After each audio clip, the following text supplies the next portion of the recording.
Well, good evening to you all and a very warm welcome to our latest Monday Night Speedway broadcast. We have plenty of action coming your way this evening as we will shortly be reliving the 2009 Premier League fours from Workington's Derwent Park Stadium, and what a night of racing we have got coming your way in a few moments time. Like I say, over the weekend, obviously it should have been the biggest weekend on the British Speedway calendar, with the championship pairs at Somerset on Friday, the British Grand Prix at Cardiff on Saturday, and of course the championship fours at Leicester should have been yesterday as well. But it was great to see so many of you sharing your memories of those events from years gone by on our social media channels over the weekend.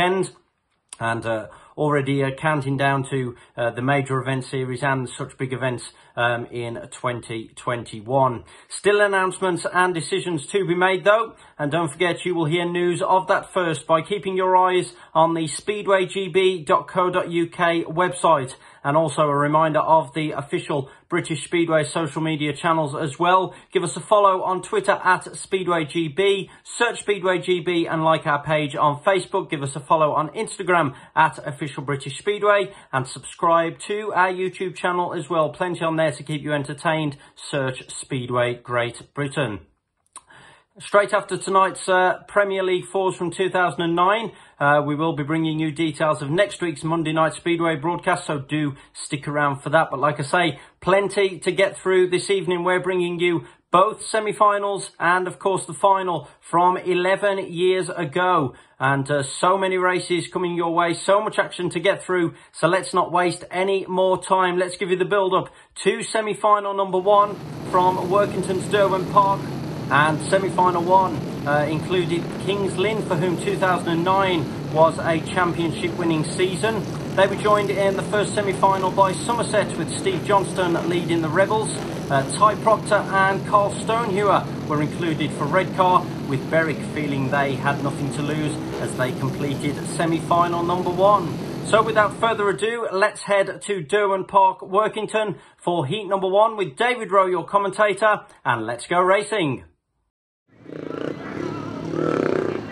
So we get underway with the first race in Group A. Cozza Smith for the Kings Lynn Stars, coming in, of course, to replace the injured Darcy Ward, who's still around a week or so away from fitness, so not able to ride tonight. Emil Kramer is representing the Somerset Rebels.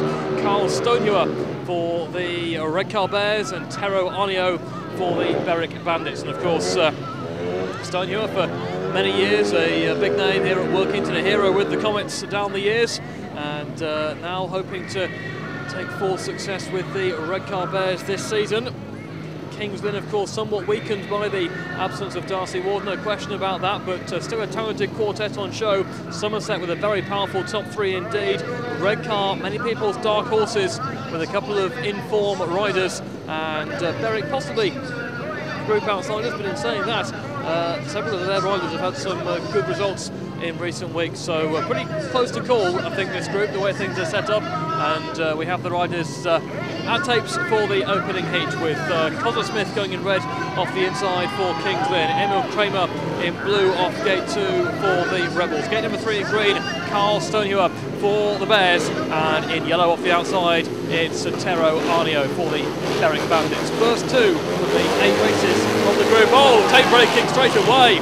Cozza Smith into the tapes. It's a disastrous start for Kings Lynn, as they, well, a bit too eager at the start, so he is disqualified. We'll wait to see what happens next. There'll have to be a decision by Rob Lyon straight away. I wouldn't have expected to have to make a call of that sort. Now, given that you wouldn't expect the starting positions to move in a 4-team tournament, we would expect now to see reserve Jan Graverson coming in here. Apparently he does have the option of putting Smith off 15, and that would shift everybody else across, but they can nominate the reserve, so Rob Lyon will be on the phone straight away.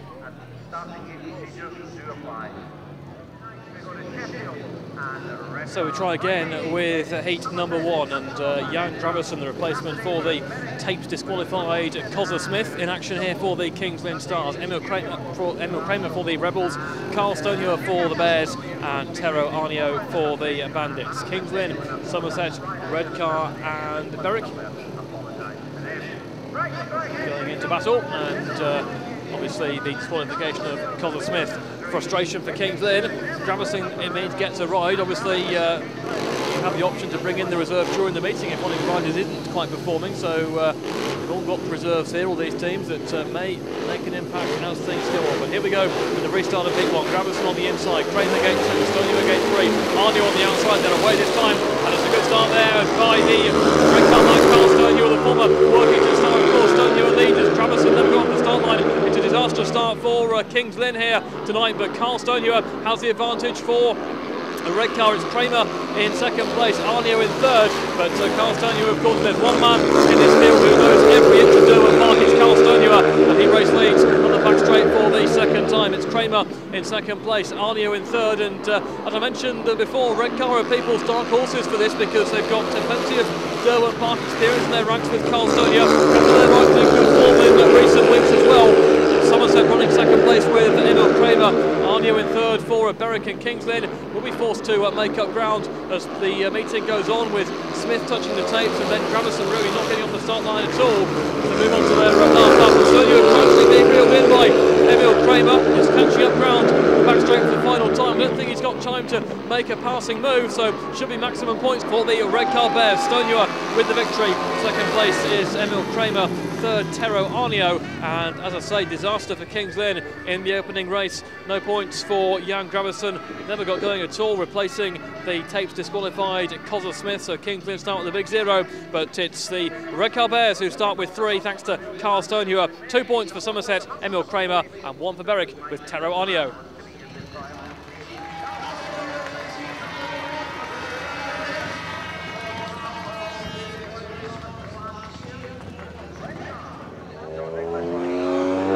So heat number 2 will see the first appearance of the Kings Lynn skipper Thomas Topinka going out here for the Kings Lynn Stars, needing points after their setback in the opening race. Corey Gathercole, what a good season he's had for the Rebels. He is in blue. Ben Wilson having a good season with the red car bears.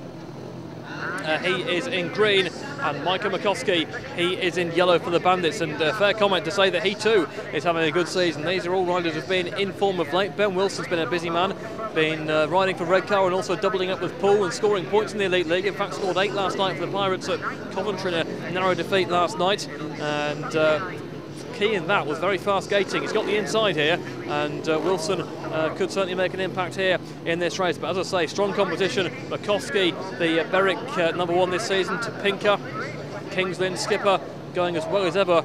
And Corey Gathercole has been spectacular at Derwent Park so far this season.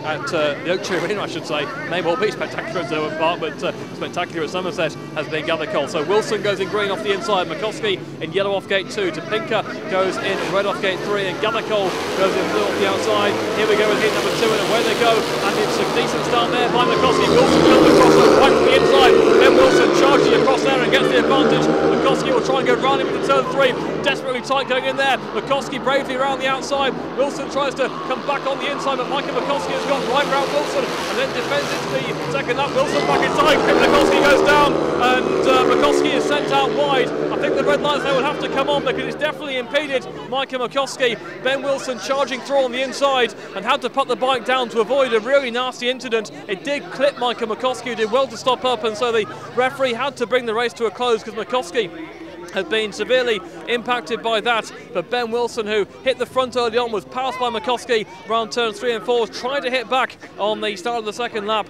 but just getting it wrong going down. Fortunately, no long-term major damage done, but Ben Wilson is disqualified, and there'll be a restart with 3 riders only.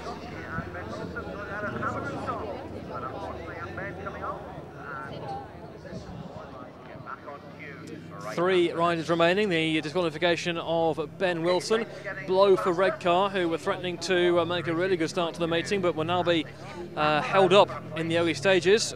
And Topinka, Gathercole and McCoskey looks like a pretty tasty battle in its own right, even with Wilson taken out of the equation. So the restart of heat number 2. Micah McCoskey going off gate number 2 in yellow, looking to utilise a spot very near to gate 1, it would appear. Gate number 3 in red is Thomas Topinka for the Stars, and Corey Gathercole goes in blue off the outside for the Rebels, who of course still have Steve Johnston to come later in the meeting. In fact, Steve Johnston will be taking 2 rides on the trot the way the programme goes. Heats 4 and 5, and Samus will be looking to those races, I'm sure, to make a big impression. As we said, it's a cutthroat format, this, because if your team are outside the top 2, then it's 2 rides and out, a bit like the old Grand Prix days, this one.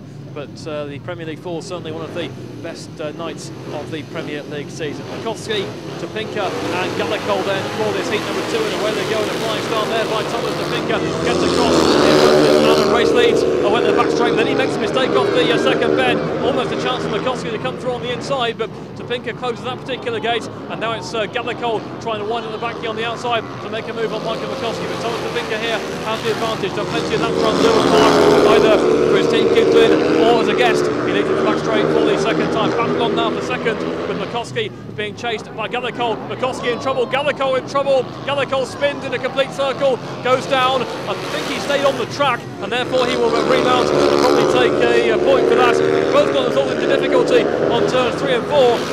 It was Gallicol who went down, and he'll now have to come round just to make sure of a point for the Rebels. But Kings Lynn, who had trouble in heat 1, looked like striking back here in heat number 2, with Topinka holding the advantage. The second place with Michael Makowski, about half a lap behind Corey Gallicol after remounting. Topinka then getting it all right, just drifted slightly on turn 2, gave Makowski a chance, but then closed that gap, and Thomas Topinka wins heat number 2 for the Kings Lynn Stars. Second place goes to Michael Makowski, and Corey Gallicol comes off bend 4 to finish in third place, half a lap or so down, but still taking a point there for the Rebels, which could be important, because actually the first couple of heats have now proved to be very evenly matched indeed between those 4 teams, so much so that after 2 rides they've all got 3 points. So they've all had their difficulties, but no long-term damage done, and they'll all fight it out over the next 6 heats. Victory for Thomas Topinka then in heat number 2. Second place Michael Makowski. Third remounting Corey Gallicol.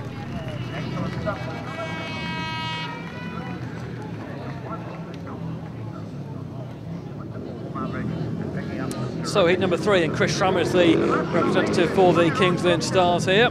Unlucky to lose his place at Ipswich in the Elite League over the winter, but making a success of it in the Premier League with the Stars, who are really sweeping all before them in the Premier League this season. Looking for success now in the 4. Simon Walker is the Somerset man in blue. It's Ty Proctor, the young Australian, in green for Redcar, and Josef Frank, experienced Czech, for Berwick, who of course won the 4 way back in 2002 under the promotion of Peter Waite, winning it at Coventry. Both Michael Makowski and Josef Frank were in that team. Frank just back this year after a few years at Newcastle, and that's in some ways compensated for the departure of Ramil to Workington. Berwick a bit more solid this year, and very competitive in what is, as ever, a very competitive Premier League all round. Waiting for a bit of activity at the start line. The referee's not too impressed by what he's seeing at the moment. Simon Walker taking his time there on the inside, and it will be Walker going in blue off gate 1 for the Rebels. Schramm in red off gate 2 for the Stars. Frank in green off gate 3 for the Bandits, and for the Bears in green off the outside, Ty Proctor. 3 points apiece between all 4 teams after heat number 2, and just waiting for Frank to come into line there on gate 3. Proctor lined up right on the outside, angled across, looking to make a flying start, come across on that racing line, but he hasn't done so. Has he just gets across in front of Schramm? Yes, he has. Proctor has made it. I didn't think he jumped off the line particularly well, but he's managed to just drive to the bend and get there. Schramm dives in the second place beyond Josef Frank. Does he overknock the corner? He gets the second place with Frank in third, but Proctor has the advantage. Frank trying to come back at Chris Schramm, and Schramm holds that second. He's threatening to try and challenge for the lead, but that lead held by Ty Proctor for the Bears, who of course had the setback of Wilson's fall in his first ride, but Proctor may be about to hit back, and Josef Frank makes a mistake off turn 4. That gives Walker a chance to gain ground, but Chris Schramm giving it a go now on Ty Proctor. Just over a lap and a half to go. Proctor gets a good line off the bend there to dig into turn 3 for the 3rd time. I think he's got just about the advantage over Schramm, who gets into a bit of trouble. Josef Frank in trouble too on turn 3. A few of them are in trouble down there, but it's not good for Ty Proctor and the Redcar Bears in this heat number 3, leading the back straight for the final time. Chris Schramm in second place, so it was 3 points apiece going into this one. Schramm will try one last time, but it won't work, and Ty Proctor gets the victory for Redcar. They go in front in the group, and second place so far is with Kings Lynn, because he was second in that race. Third, Josef Frank, and Simon Walker coasting home at the back. But Proctor driving to the bend, getting across the field on his way round. Plenty of Redcar Bears fans here tonight and enjoying that from the Australian Ty Proctor with the victory. Second place, Chris Schramm. Third to Josef Frank, and that means that Redcar lead Kings Lynn by a point. Further point clear of Berwick. And he did it very well. He is very talented. He is very special. He's Ty Proctor. Well done, Ty. Let's go to the box. All shoot to confirm.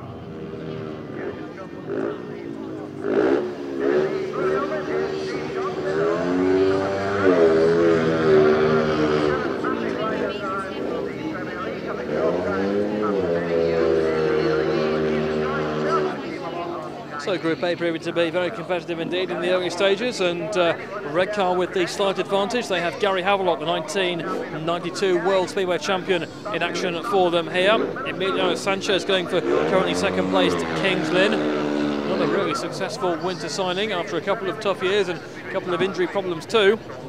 Steve Johnston for Somerset.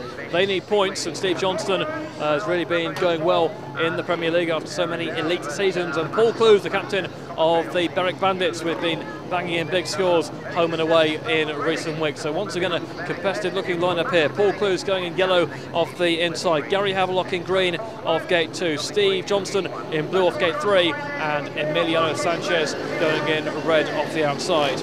As I say, Redcar with the advantage. They have 6, and had it not been for Ben Wilson's 4 in heat 2, they'd probably have at least 8, if not 9. So encouraging stuff for the Bears so far in this Group A, but a long way to go yet. And Somerset have Johnston coming in here in both heat 4 and 5, so it's going to be a key stage of the meeting with the Somerset big name number 1 very much in play here. Clues on the inside, Havelock gate 2, Johnston gate 3, Sanchez on the outside, very close to the first bend, Steve Johnston gets the advantage, Johnston leads, Sanchez goes for a line around the outside. What a right that is by Emiliano Sanchez to get round Steve Johnston. It's Paul Clues in third place, and now Sanchez goes really wide. Johnston will try and take advantage into lap 2, back down the inside.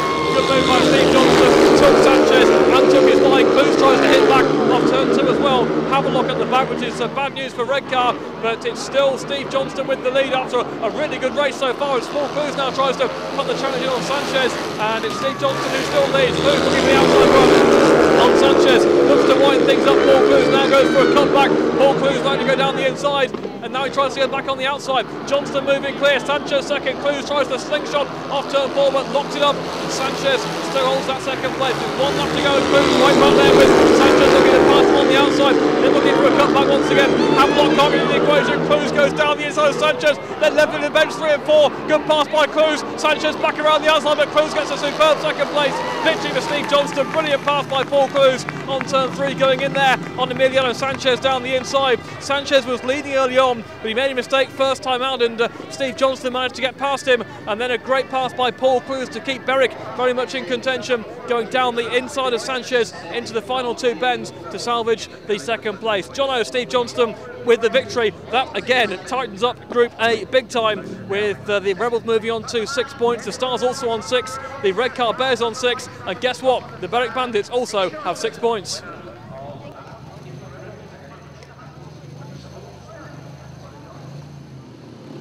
Quite a lineup, and quite a tough one for Cosler Smith in the tapes in his first ride. No real track experience tonight therefore, and straight away he finds himself in with some real big guns here. Steve Johnston in there, Ty Proctor, both winners in their first outings, and Micah McCoskey too. 6 points apiece for all 4 teams so far, so the pressure's certainly going to be on in the closing stages.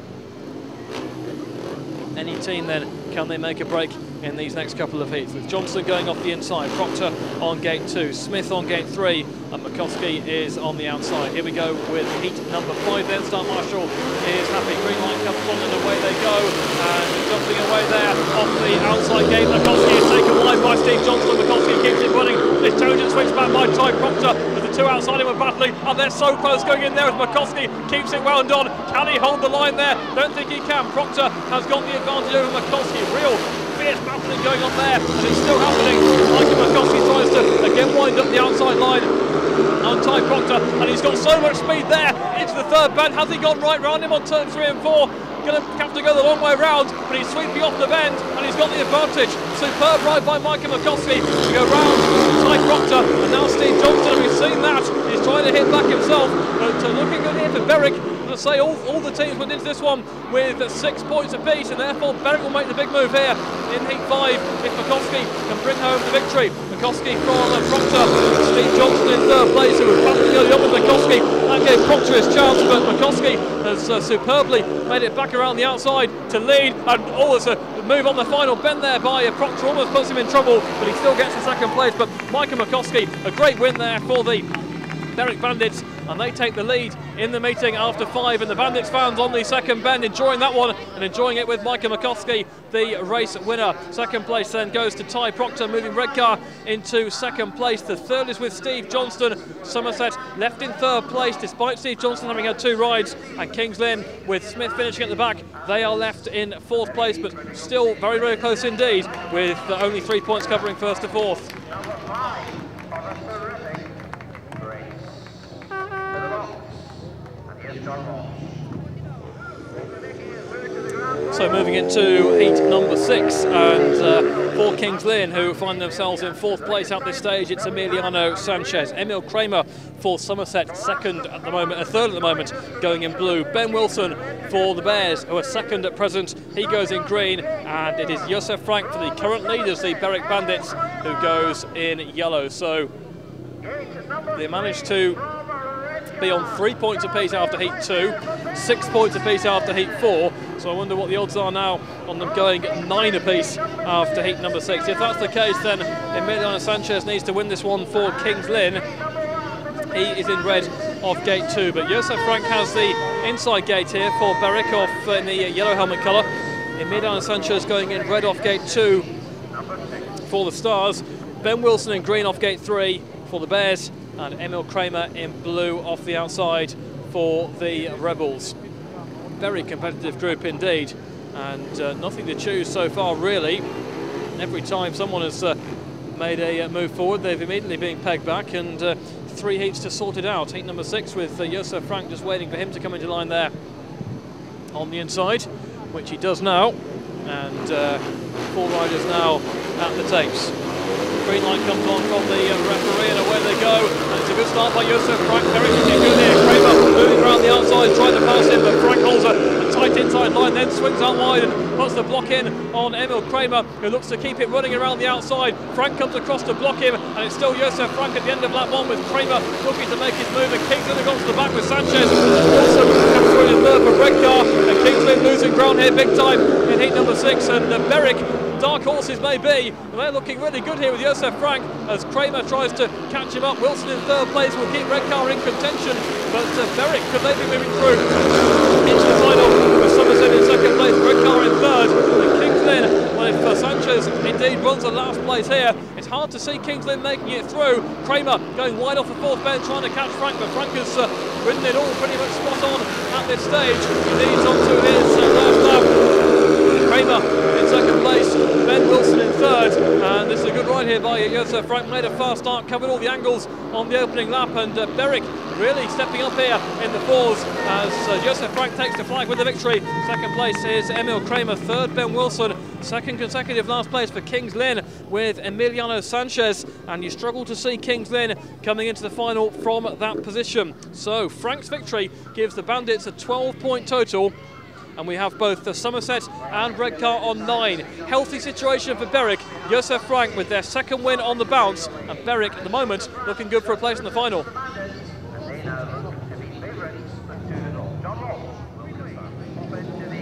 So moving into heat 7, and there's no real room for error now for Kings Lynn. They've got to get a race victory here with Chris Schramm, Corey Gathercole for the Rebels, Carl Stonehewer for the Bears. They are locked together on 9 points apiece, and Paul Clues for the Berwick Bandits, he can move them closer to a place in the final. They are 3 points clear on 12 at this stage, so looking good at the moment for Berwick, but we've seen already how things can turn around, and we've got 2 races to sort out with this particular group. Stonehewer, a winner in his first ride, going in green off the inside for the red car Bears. Corey Gathercole in blue off gate 2 for the Rebels. Paul Clues in yellow off gate 3 for the Bandits, and going in red off the outside, it's Chris Schramm for the Stars. And really, as I say, no room for error now for Kings Lynn. Left adrift, 3 points off the qualifying mark, and in 4th place in the group. Cernua, Gathercole, Clues and Schramm. Heat number 7, green light comes on, away they go, and it's a decent start by Chris Schramm, gets across on the outside, and Derek with Paul Clues have gone to the back, with Schramm over slides on turn 2, Cernua shoots through, Clues inside both, going to get really tight, down goes Schramm, down also goes Carl Cernua. They're both down on turn 3, and it got so tight, and the red lights here happen to come on, the red flags go out as Clues challenges, and they do now see it.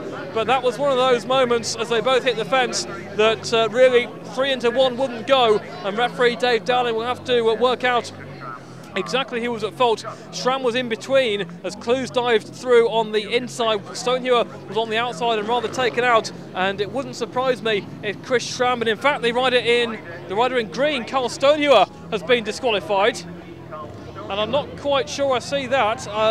It looked to me as though Chris Schramm, who was in between, seemed to lose it first and go down, and there was a bit of unhappiness in the grandstand about that. Now that's the farthest point from where we're watching from, but it looked like Chris Schramm was the man that went down first in between, and that seemed to take Carl Cernua down with him. Paul Clues had made the move on the inside, but that looked to be fair enough. There looked to be space there for him to do it, and well, this dramatic group takes another twist because Red Car have now seen Cernua disqualified and also receiving treatment. Chris Schramm is okay and making his way back to the start line. Carl Cernua is walking away too, but then that's good to see. But I think there'll be a bit of controversy about that decision because Carl Cernua, I think you have to say, looks like he's been pretty hard done by with that disqualification in heat number 7. Ladies and gentlemen, I still think a little bit irate at the moment, but we'll put our hands together for a true Workington legend, Carl Cernua.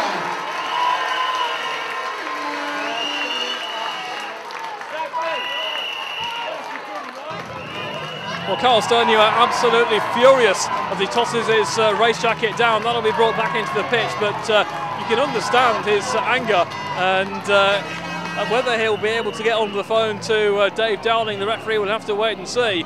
But my initial reaction was that's a hugely controversial call that the referee has made.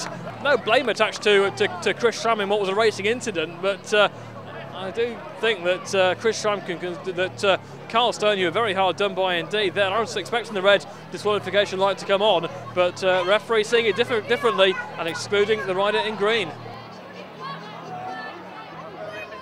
So we have the 3 riders back on track for the restart. Chris Schramm, Corey Gathercole and Paul Clues, and certainly Chris Schramm is rather fortunate to be in this one. And that decision from the referee, which may have a big impact. That's twice that we've seen red car riders disqualified from races. There could be no argument really about the first one with Ben Wilson, but plenty of argument there about Carl Cernua, and red car are not going to be left under pressure. They have Gary Havelock, but of course he failed to score in his first ride, and that could be an absolutely mortal blow for red car in the overall scheme of things. Berwick and Somerset perhaps have the window opportunity, or do Kings Lynn have the chance to hit back? Gathercole in blue off gate 2, Paul Clues in yellow off gate 3, Chris Schramm in red off the outside for the rerun, and away they go, and Chris Schramm does make the start. Gathercole tries to take it wide, Clues wide on the outside, Gathercole does take the advantage over Chris Schramm.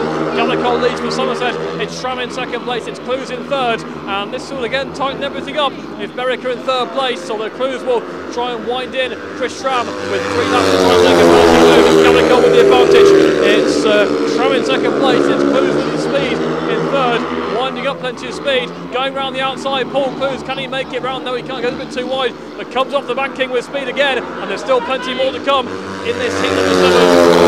Gathercole leads from Schramm. Clues in third place, and they begin to get the results a bit more spread out, and Schramm begins to gain some ground in second place, and Kings Lynn could really do with 3 points rather than 2 here, as Gathercole is going to move on to his last lap with a virtually eliminate red car as Clues holds the third place, and this is looking very good indeed for Berwick and Somerset as Gathercole leads on to 3 and 4 for the final time to win heat number 7. Corey Gathercole for Somerset with the victory. Second place Chris Schramm for Kings Lynn. Third place goes to Paul Clues of Berwick. Kings Lynn are out because Berwick move on to 13. Somerset move on to 12. Kings Lynn only have 8. So that means that Redcar need to win heat number 8 and have Somerset failing to finish. Paul Clues, failing to score I should say. Paul Clues takes Berwick into the final. They are safe, and it should be Somerset to join them after that race win for Corey Gallicole.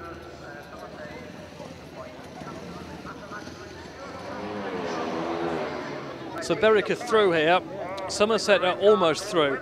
The only way Somerset won't go through is if they finish at the back here and Redcar win the race. Redcar have Gary Havelock going off the outside. Somerset have Justin Sedgman coming in as a replacement for Simon Walker. So Sedgman takes the reserve ride.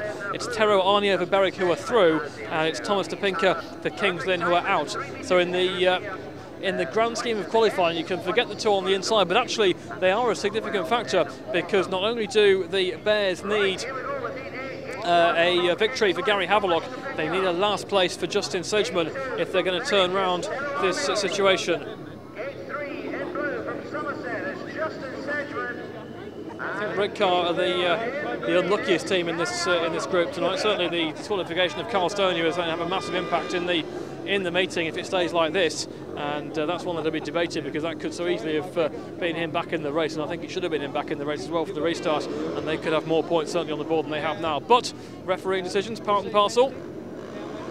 Here we go with heat number 8. De Pincker on the inside, Arnio on gate 2, Sedgman for his first ride on gate 3, Gary Havelock, who has to win for Redcar, going in green off the outside. Green light comes on and away they go, and Gary Havelock is not going to win from there. He's right round the outside. Sedgman holds the second place. De Pincker with the lead. Havelock going round the outside past Justin Sedgman into second place. Arnio is winding up the outside as well, but it looking like it'll be enough here for Somerset as Arnio makes it round Sedgman. So now Somerset are on the back. So Gary Havelock, if he can pass Thomas de Pincker, this would change it completely. It's Thomas de Pincker from Gary Havelock. The third place is there with Berwick, and at the moment Somerset at the back, but Kings Lynn could well be saving the skins there. Still a battle for the third place, but Kings Lynn here are saving the skins of Redcar, unless Gary Havelock, Somerset I should say, unless Gary Havelock can make that pass on Thomas de Pincker, as Sedgman goes wide on the fourth bend with 1 lap to go, and the advantage still with Thomas de Pincker. Second place is Gary Havelock, third is Tero Arnio, Sedgman is at the back. I don't think Gary Havelock is going to be able to make it through from there, so it's going to be frustration for Redcar if something's going against them here tonight. But the victory is Thomas de Pincker for Kings Lynn, second place is Gary Havelock, third Tero Arnio, Justin Sedgman at the back, and that will send the Somerset Rebels through along with the Berwick Bandits, and I have to say that is probably contrary to expectations. A very close competitive group has come to a conclusion with victory overall for Berwick on 14 points. The Rebels moved through with 12. The frustrated Redcar finished with 11. Kings Lynn also on 11. They've been close fought all the way. At the end of it all, Kings Lynn and Redcar and the teams who have had the disqualifications and the retirements, and they are out of the contest. Thomas de Pincker then, that win there in vain. He has scored a 6-point maximum, but his meeting has come to a close because it's Berwick and Somerset who go through. Well, not too many people fancied Berwick's chances before that first semi-final, but full credit to the Bandits quartet as they won semi-final number 1. Mikhail Makovsky with a couple of great rides in particular there, and it was the Somerset Rebels who also progressed through to the final by the skin of their teeth in what was a ultra-competitive first semi-final. Straight on to semi-final number 2 though, and host Workington fancied their chances naturally on home shale, but with Ryan Fisher leading Edinburgh, Swedish star Lina Sundström part of the Rye House lineup, and Magnus Carlsen leading Scunthorpe, an equally competitive second semi-final was anticipated. So let's head backtrack side straight away and rejoin David Rowe for semi-final number 2. So riders on circuit for the first race of Group B, although we're just seeing Aaron Summers on his way back to the pits for a few adjustments down here. coming in as a replacement for Andrew Tully, who picked up a knock last night in the Monarchs victory over Scunthorpe in a Premier Trophy semi-final. So the absence of Andrew Tully certainly a blow as far as the Monarchs are concerned. He's been offering good support to Ryan Fisher in recent weeks, the top of the Monarchs order. They do have a very solid looking lineup, and Summers enjoying a decent second season in the Premier League, but Tully obviously is the more experienced campaigner, but having said that, Summers can certainly put himself about and could still have a big say in tonight's meeting. First appearance for Kevin Doolan, the Workington skipper, placed at number 1, placed in Heat 1 in Group B, and off the inside gate, the home side, the holders, looking to get themselves off to a flying start in this meeting. Aaron Summers for the Monarchs, Linus Sundstrom for the Rye House Rockets. He's pretty spectacular wherever he's been in the Premier League so far this season. And Simon Lambert coming in for Scunthorpe as a replacement for the injured Victor Bergstrom. Bergstrom also picking up a knock last night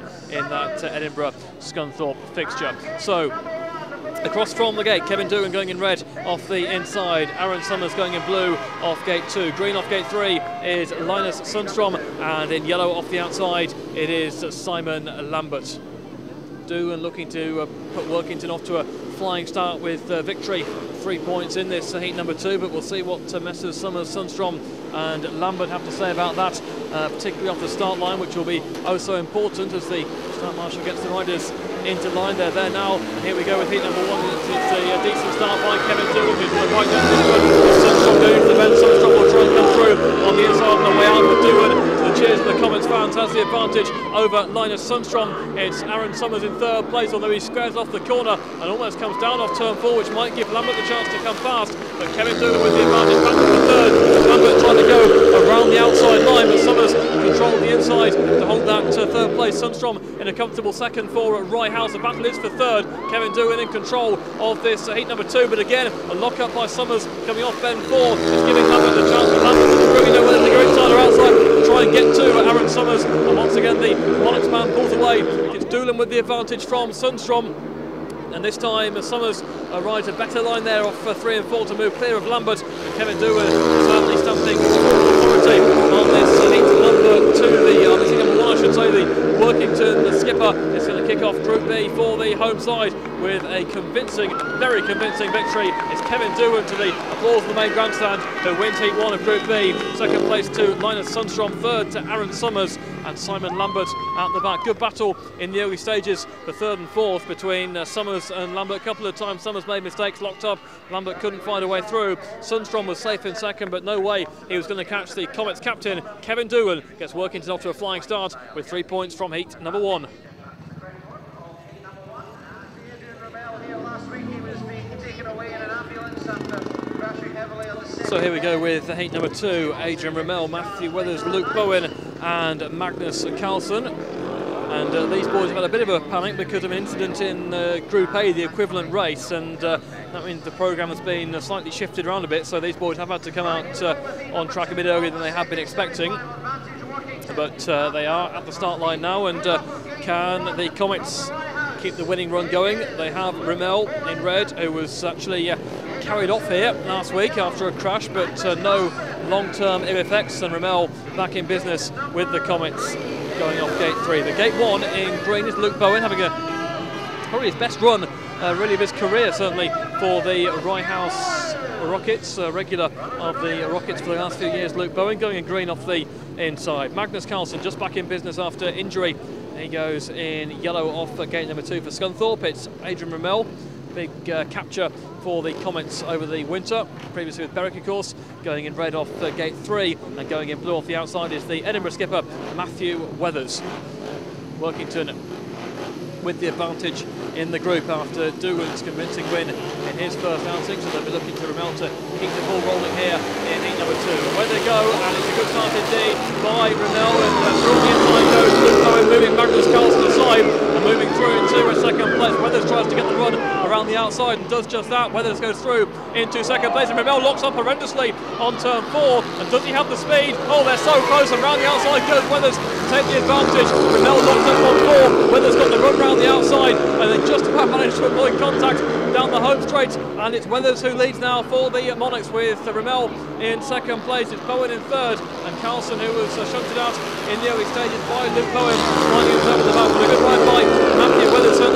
mistake made by Ramil on the third and fourth bends to make it round the outside, and it looks like being a big three-pointer here for the Monarchs, who are disappointed to miss out on the final stage in the pairs a couple of weeks ago with Fisher and Andrew Tully, but looking good here for them in the second race to put them right in contention.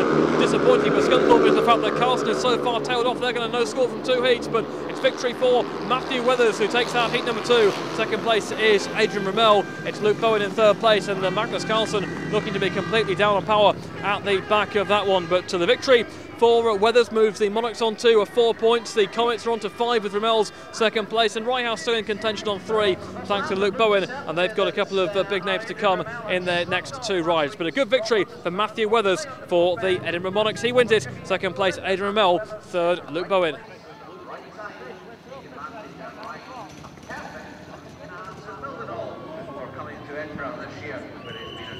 So heat 3, can the home side keep their winning run going? They have Andre Compton here, who scored a faultless maximum in their league match last week, and he rides in red. Michael Rajkowski, winter signing for the Monarchs, he goes in blue. Chris Neath, the captain of Ryehouse, in green, and David Howe of the Scunthorpe Scorpions, yet to get off the mark. And realistically, if you don't get off the mark in 2, you're going to have to get off the mark in 3 and 4 if you're going to have any chance of making the top 2 overall. You really cannot afford last places in this format, but there's only 8 races in the group. So lining up in blue off the inside for the Edinburgh Monarchs, Michael Rajkowski. In red off gate 2 for the Comets, Andre Compton. David Howe goes in yellow off 3 for the Scorpions, and Chris Neath in green off the outside for the Ryehouse Rockets. 5 to Workington, 4 to Edinburgh, 3 to Ryehouse, nothing at all so far to Scunthorpe, and they're certainly the team under pressure, and David Howe, the former Elite League rider, is the man with the pressure on him to perform and bring Scunthorpe back into play in this Group B. If they don't get too much in the next 2 or 3 heats, or next 1 or 2 heats even, then it could be a 3-team battle, the 2 qualifying spots. Here we go then for heat number 3. Green light comes on from referee Dave Dowling, and away they go, and it's a good start by Howe. He gets squeezed out in the first. The 2 inside got to the bend together, and Compton goes through for the lead. And second place with Michael Rajkowski. Howe in third, tussling away there with Chris Neath, and round turns 3 and 4. The track work has been done before the race, and in fact Howe is now looking to be overtaken by Chris Neath. The 2 former Wolverhampton runners going at it on the second lap, and Neath has got round David Howe.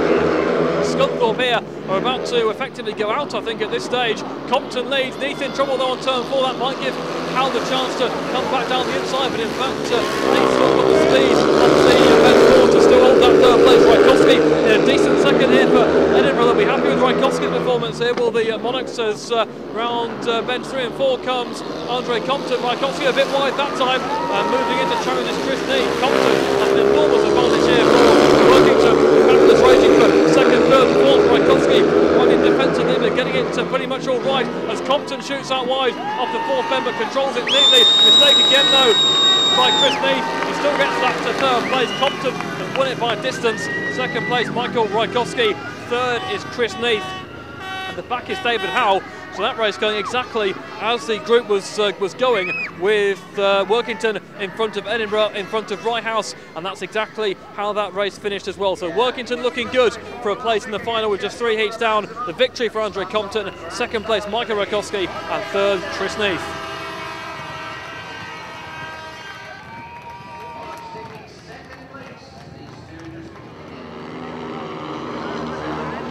The Workington top 3 have put their side into a very strong initial position here in Group B. Richard Lawson completes the quartet, and what a success story he is after, well, basically this time last year he wasn't the Speedway rider. He's had a really meteoric rise from motocross through a bit of Conference League racing last season, and now into the big time in the Premier League, starting at reserve, now very much in the Comets top 5 and very much in the Comets top 4 as far as this this Premier League 4-team tournament is concerned. So Lawson going off the outside on his home track, and we'll see what he can make of this heat number 4 with Fisher, Ryan Fisher, the Edinburgh number 1, going in blue. Robert Meir just back in action after a hand injury for Ryehouse in green, and Carl Wilkinson of the Scorpions in yellow. The Scorpions with no points so far. they are the team who have got to now really a sequence of wins if they're going to get near to a qualifying place. Wilkinson goes in yellow off the inside, Mere in green off gate 2, Fisher in blue off gate 3, and Lawson in red off the outside. Perfect conditions here for Speedway, great weather, blue skies all round, none of the downpours we've seen across the country in the last few days, and a good crowd inside Derwent Park enjoying Sunshine Speedway at the end of July, and a packed race car tonight in the Premier League 4. So here we go with heat number 4. Wilkinson, Mere, Fisher and Lawson. Green light comes on and away they go. And it's a decent start there by Rob Mere. Mere is there, it's really trying to first men as Lawson comes across. Superb from Lawson to lead ahead of Fisher, and Mere gets shoved back into third place with Wilkinson once again for Scunthorpe at the back, and now can Ryan Fisher put in a challenge on Richard Lawson. Lawson with the advantage, being cheered on by the Workington fans. He leads from Fisher. Third is Mere, Wilkinson at the back, Scunthorpe threatening him on a fourth consecutive last place. Fisher building speed, trying to move in on Richard Lawson. Lawson rides it wide. Fisher with experience down the inside. Then left into the lap 3. Lawson again closes him down. Fisher will try and get back on the inside. Great racing, and Lawson comes clear again round the outside into turns 3 and 4 ahead of Ryan Fisher. Again he rides wide. Again Fisher tries to come through. This time Fisher harder on the inside. Level into lap 4. Fisher with the advantage over Lawson. Third place some way back is Rob Mere, and the back is Carl Wilkinson. Ryan Fisher for the Monarchs, Richard Lawson for the Comets. Fisher looks like he's got it won now around the final bend. Good ride, good win for Ryan Fisher over Richard Lawson. And these two teams, Edinburgh and Workington, are now in full control of Group B, with Rob Mere in third place and Carl Wilkinson out the back. And as things stand, with just 4 heats gone and 4 to go, it looks very much like it's going to be Workington and Edinburgh going through to the final. Fisher's victory gives the Monarchs 9, Lawson's second gives the Comets 10, Rob Mere leaves Ryehouse on 5, and Scunthorpe have no points.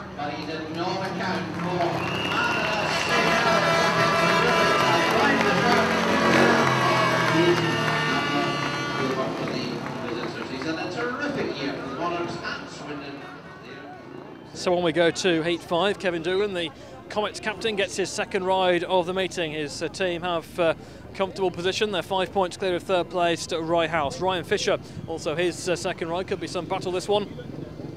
He goes for the Monarchs. Chris Neath for the Rockets, and Magnus Carlsen for the Scorpions. And really, Scunthorpe, having had the most disastrous start to a meeting I think you could ever see in this competition.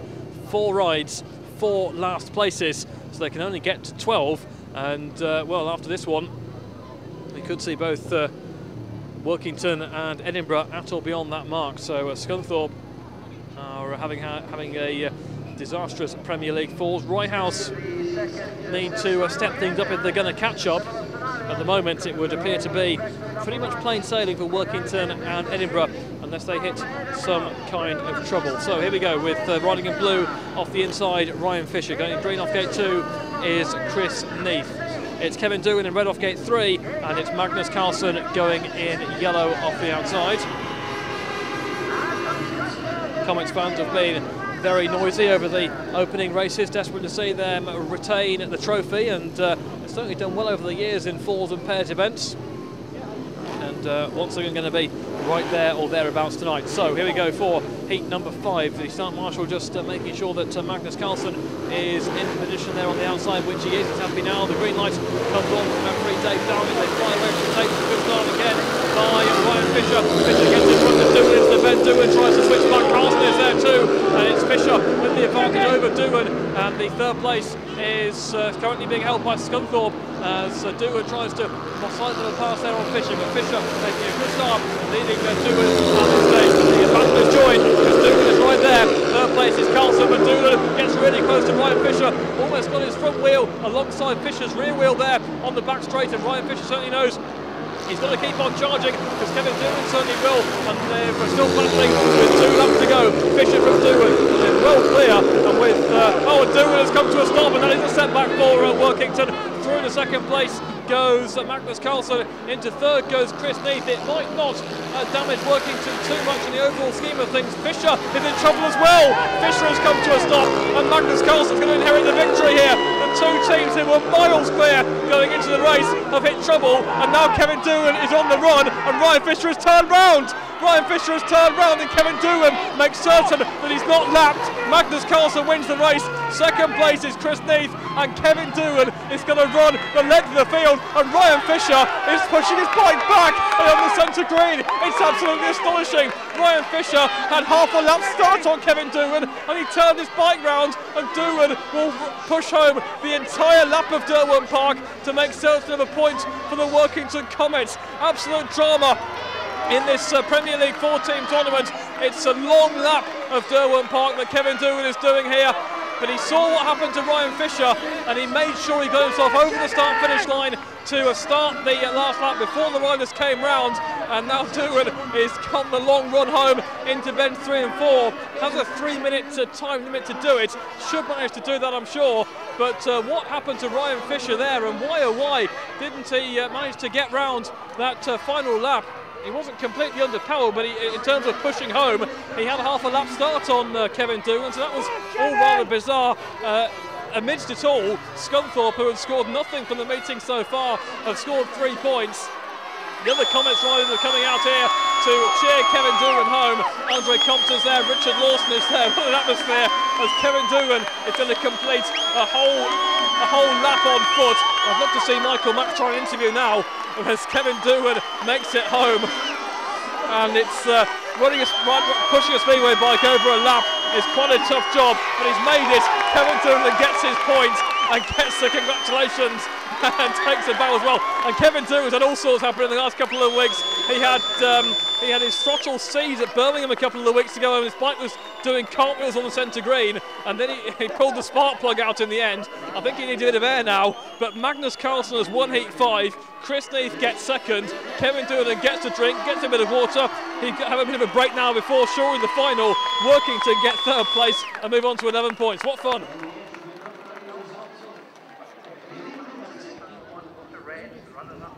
Well, after all the excitement in Heat 5, we move on to Heat 6, and the effect of Ryan Fisher not being able to make it round on foot has just given Ryehouse a glimmer of hope here, because they're only 2 points behind Edinburgh. I still think Workington are in charge, despite the fact that Doohan saw a victory dropped to a third place, and the hardest working third place they'll have as well.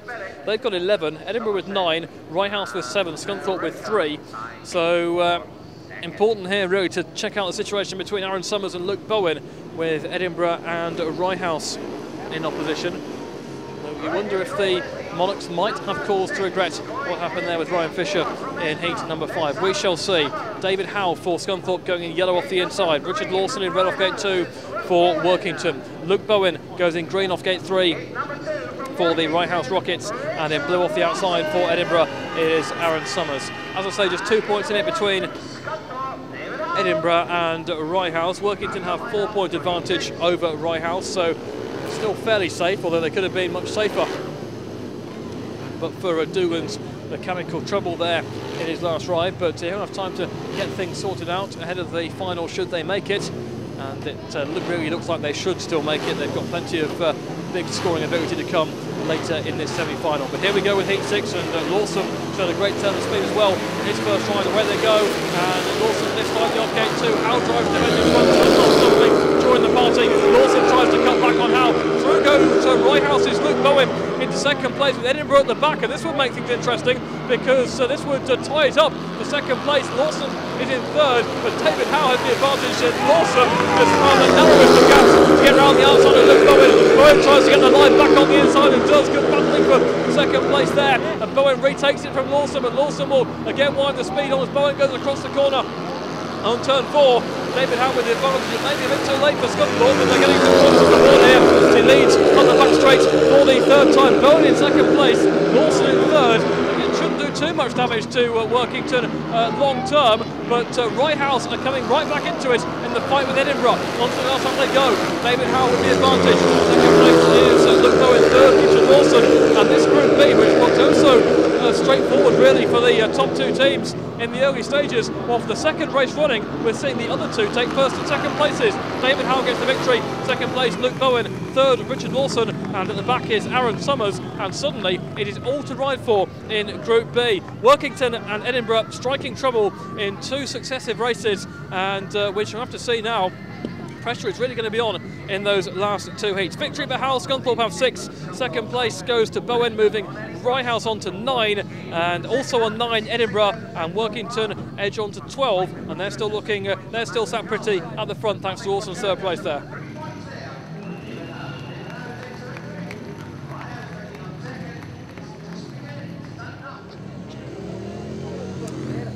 So this group has suddenly come to life with what's happened in the last couple of races. Workington 12, Edinburgh 9, Ryehouse 9, Scunthorpe 6. For the second time tonight, an incident in Group A has meant that these riders have been turned around quickly to take their race before they were expecting. Andre Compton, Matthew Weathers, Linus Sundstrom and Carl Wilkinson is the lineup. It once again looks more likely that Workington still appears safe, with Edinburgh and Ryehouse contesting second place overall.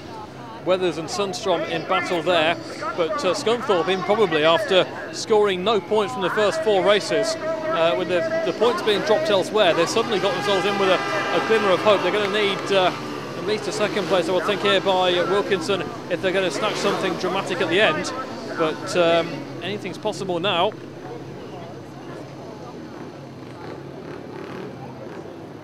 And they come into line for Heat 7 with Linus Sundstrom going in green off the inside for Ryehouse. Blue off gate 2, Matthew Weathers for the Monarchs. Yellow off gate 3, Carl Wilkinson for the Scorpions, and red off the outside, Andre Compton for the Workington Comets. Here we go then for heat number 7. Green light comes on and away they go. Takes right, and Andre Compton does not make the start. Down goes Matthew Weathers in a very tight, very competitive first bend. Red lights come on.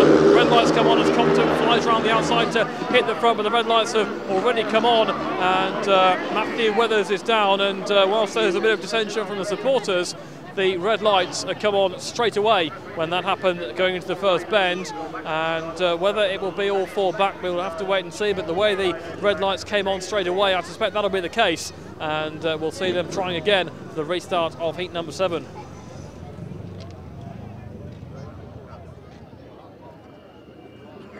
So the 4 riders make their way onto the circuit for the rerun of heat 7. Andre Compton and Matthew Weathers, Linus Sundstrom and Carl Wilkinson. Weathers okay after the fall, all 4 reinserted by the referee, and situation remains unchanged. Likely to be Edinburgh or Ryehouse to go through with Workington. Edinburgh should have been pretty convincing until the last couple of races, and Weathers taking a fall there on the first bend might not have done too much for his equilibrium, but got to get to some kind of a point here, and again you suspect the battle really with the 2 on the inside, Ryehouse and Edinburgh, could be key as far as the group is concerned. Sundstrom for Ryehouse going in green off the inside, Weathers in blue off gate 2 for the Monarchs, Wilkinson in green off gate 3, and Compton goes in red off the outside for the Workington Comets, who are fairly safe with 12 points. They just need to make sure that Compton finishes in a decent scoring position here, and they should be safely through to the final. Here we go for heat number 7, the restart. Green light comes on from the referee, and away they go, and charging away from the start there is Carl Wilkinson. Away too fast. The red lights come on once again. It's going to be a restart, and I'm sure once again with all 4 it looked like Carl Wilkinson made a fantastic start. Scunthorpe won the last 2 races in the group, and Wilkinson was trying to make it a 3rd, but it will be all 4 back for the restart.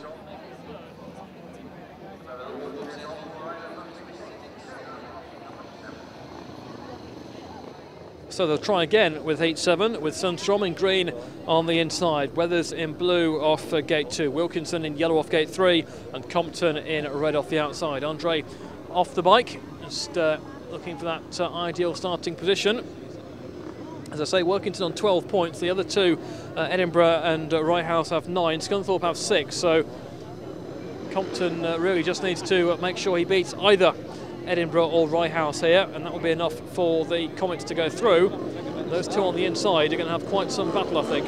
Here we go then, we'll try again, 3rd time of asking with heat number 7. Green lights on and away they go, and it's a good start by Sundstrom. Compton tries to come across. does come across, gets the line around the outside. Intelligent move through though on the inside by Weathers to move into second place. Compton does get the line going, but Weathers has the second place that might just bring Edinburgh back into play here as they come on to lap number 2. And Carl Wilkinson is looking down his bike, and Scunthorpe's mini revival looks like it may have come to an end. Andre Compton leads, but really the battle is for second place, and the battle is who will go through with Workington in the group if things stay as they are. At the moment, advantage Edinburgh. Sundstrom maintains that third place. That will still put some pressure on Michael Rykowski in Heat 8. Wilkinson has come to a stop, which does officially conclude Scunthorpe's involvement in terms of trying to qualify for the final. Compton leads on to his last lap as second place being held by Weathers. Third is Sundstrom, who can't make any impression on that, but this will still go to the last race. There's still much to be done between Edinburgh and Ryehouse for qualification as Andre Compton wins and Linus Sundstrom so nearly crashes on the last bend but comes home safely to get that point for third. It could yet be an important point. Matthew Weathers gets the second place, which puts Edinburgh 1 point clear of Ryehouse with 1 heat to go, and therefore it's going to be really a straight shootout between Michael Rykowski and Robert Meir to see which way it goes in the qualification, which will be alongside Workington as Andre Compton wins heat number 7.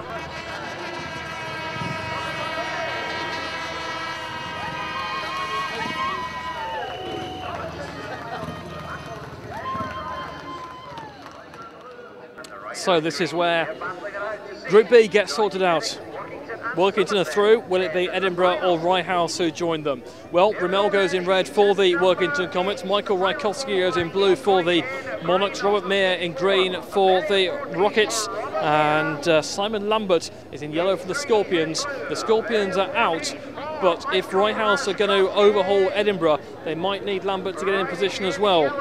At the moment, Edinburgh 1 point ahead of Ryehouse, and they've also had heat winners too. They've had 2 of them with Fisher and Weathers, and that means that if Rob Meir finishes 1 place ahead of Michael Rykowski, that would not be enough for Ryehouse, who have scored every time but have not managed a heat win at this stage. And therefore, if Rykowski sits in 1 place behind Rob Meir, then that would still be enough to put Edinburgh through to the final.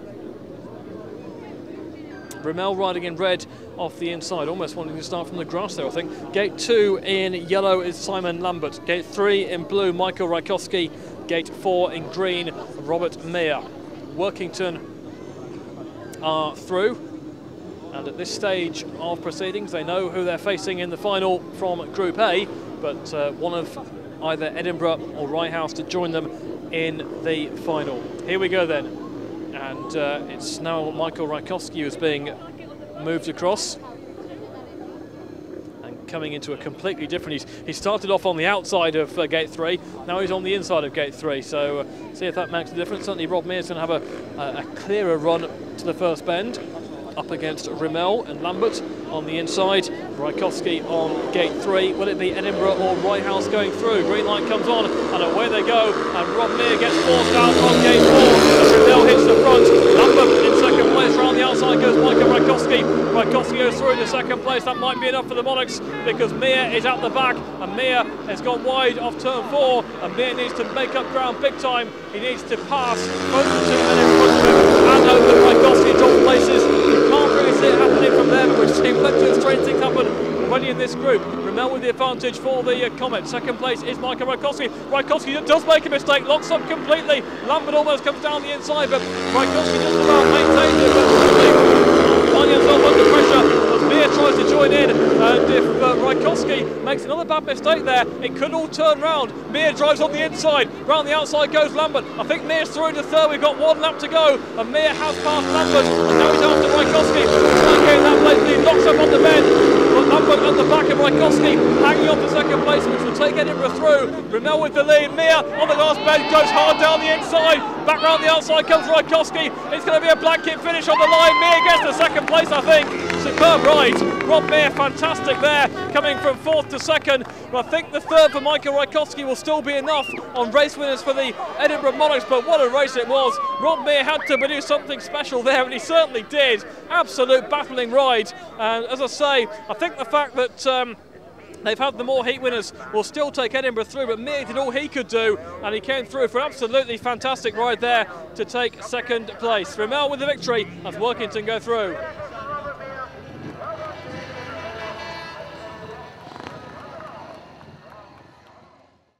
Well, hard luck there on Rob Meir, absolutely busting a gut to try and keep Rye House in the 2009 Premier League fours. But unfortunately for the Rockets, they did miss out on comeback, with Edinburgh picking up 2 more race victories in semi-final number 2. So Edinburgh and the host Workington, who pretty comfortably sailed through that second semi-final, joined Somerset and Berwick in the grand final of the 2009 Premier League fours. So let's remind ourselves of that final battle for the silverware that year. And for the final time tonight, let's rejoin David Rowe trackside. So the riders make their way onto the circuit for the first race of the final. Berwick will be riding in the red helmet colours, Workington in blue, Somerset in green and Edinburgh in yellow. They've nominated their lineups. The 3 of the teams have been unchanged. There has been a change in the riding order for Berwick, and Tero Arnio is going to be riding at number 1. The track is being prepared and watered, and we have 12 heats now to decide the Premier League Fours champion. I think it's fair to say that the home side Workington go into it as strong favourites based on what we've seen so far. But plenty of race-winning ability has been shown elsewhere as well. So here we go with the first race of the final. Tero Arnio in red off the inside. Adrian Ramil in blue off gate 2. Corey Gunnicol in green off gate 3. And Michael Rakowski goes in yellow off the outside. And away they go. Flying start by Adrian Ramil. Tero Arnio, but very coming back full straight away. So Ramil leads Gunnicol into turn 3 for the first time. And it's Rakowski in 3rd place. But Workington seeking to retain the Premier League fours. And it looks like Ramil is taking them off the best possible way. Gunnicol gaining ground in 2nd place. Ramil takes a look over his left shoulder and sees that Gunnicol isn't too far behind as they're going to bend 3 and 4 for the second time. Edinburgh run a safe 3rd with Rakowski. Arnio at the back for Berwick. Looking like it should be a winning start here for Workington in Heat 1 thanks to Adrian Ramil on the back straight for the final time. Gunnicol is in 2nd place. Rakowski is in 3rd and just over a lap to go, and he made a fantastic start from gate 2 to the Czech Star, and whilst Gunnicol has been fairly close to the race, quite close enough. 3rd place Rakowski, Tero Arnio at the back, so to the delight of the Workington faithful, they're going to get the final off to a flying start thanks to Adrian Ramil. Ramil wins heat number 1, 2nd place Corey Gunnicol, 3rd is Michael Rakowski with Tero Arnio at the back. 3 big points to Workington to kick off the Premier League Fours final. Somerset pick up 2 thanks to Corey Gunnicol. Edinburgh with 1 thanks to Michael Rakowski. Berwick failed to score, but Ramil gets 3 for the Comets.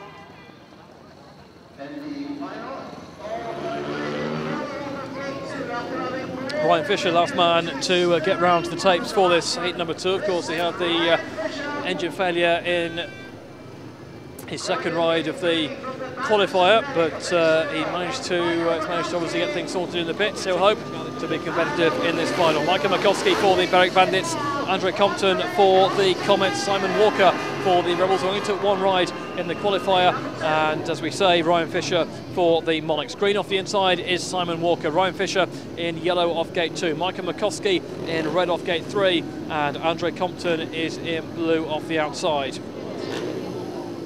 The lead currently held by Workington with the 3 points in the first race. Somerset holding 2nd place with 2. Edinburgh 3rd with 1. Can Berwick here with Michael Rakowski get themselves on the board in the grand final? Here we go with heat number 2. Walker on the inside, Fisher gate 2, Rakowski gate 3, Compton on the outside. Start marshal is ready, green line comes on then, and away they go. And it's a decent start there by Compton, comes across the outside. Fisher's first to send him wide. Fisher will try the inside movement. Compton sweeps clear on the back straight for the first time. It's Andre Compton leading for Workington ahead of Ryan Fisher. Michael Rakowski in 3rd place, but so far so good as far as Workington are concerned as Compton leads onto his 2nd lap. Fisher in 2nd place is chasing and looking very good indeed for Andre Compton, unbeaten in the qualifier with 2 wins out of 2, and certainly starting the final the way he means to go on here, and just as Ramil did in his first race. Fisher in 2nd place can't make any impression, and Workington like having an absolute dream start to this final. Rakowski in 3rd place with Simon Walker at the back, but Compton looking in virtually immaculate form tonight, and leading off the bend for the 2nd time. Simon Walker for the 3rd time. Simon Walker down on turn 4 at the back.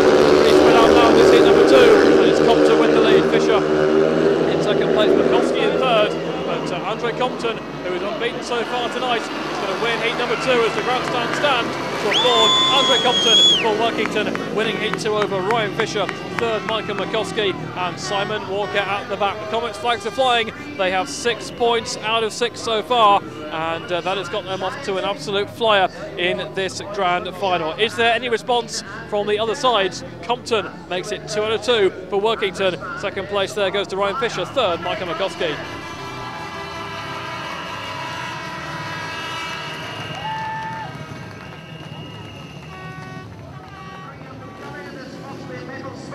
Heat 3 then, Joseph Frank for the Berwick Bandits going in red, Richard Lawson for the Comets going in blue, it's Steve Johnston in green for the Rebels, and Aaron Summers in yellow for the Monarchs.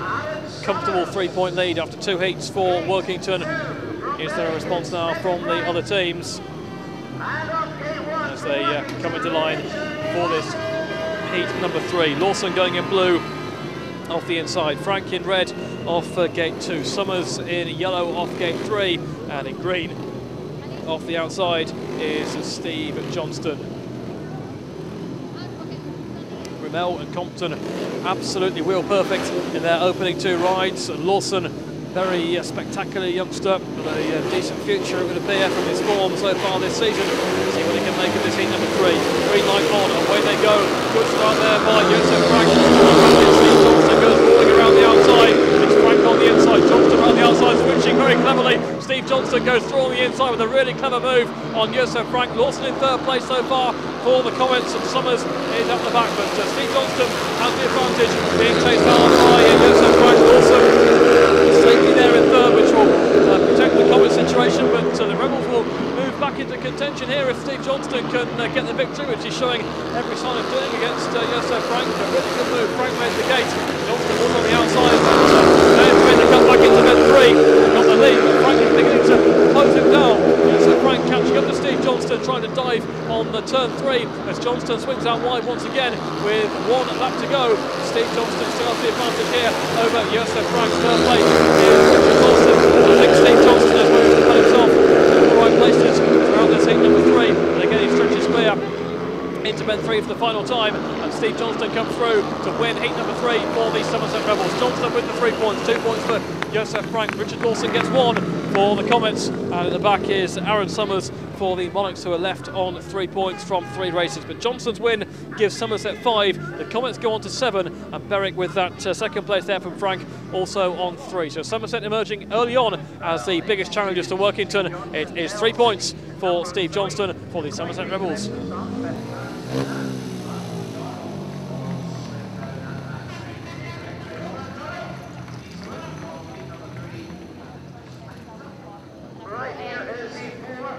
So Workington 2 points in front. They have Kevin Bowen coming on track here in this heat number 4. Been a while since he's been on the circuit. Of course, his last race in the qualifying, he was forced to push home for a lap after mechanical failure, but he's back on his machine now, and hopefully from his point of view he'll have everything sorted out mechanically speaking. Matthew Weathers goes in yellow off the inside for the Monarchs. Gate number 2 in green, Emil Kramer for the Rebels. Gate 3 in blue is Kevin Bowen for the Workington Comets, and going off the outside in red is Paul Clues for the Berwick Bandits. As I say, Workington 2 points in front of Somerset at this stage.